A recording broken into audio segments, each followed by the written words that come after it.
อย่างนี้โอ้เทพเทวีไอ้สุดโสกี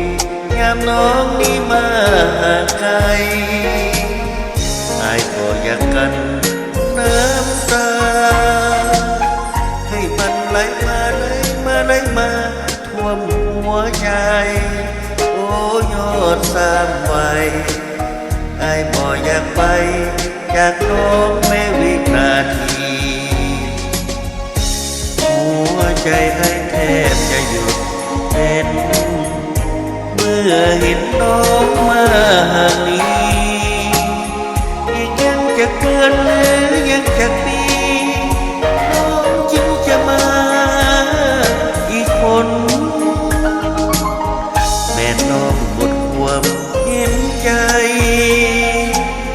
น้องโปรดจงไปหนีไปให้พ้นโอ้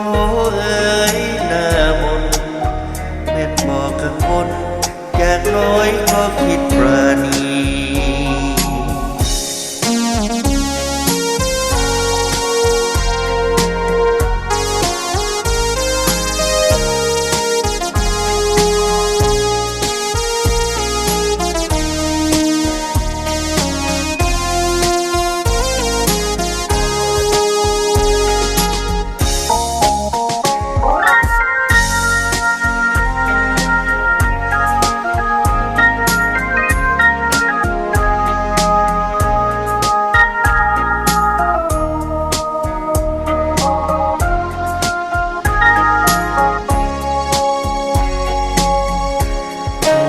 ใจให้แทบจะหยุด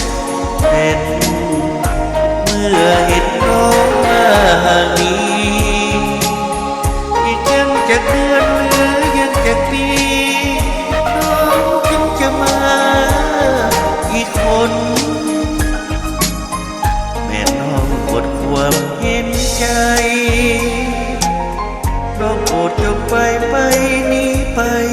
ให้พ้นโอ้เอ๋ยหน้ามนเป็นบอกกังวล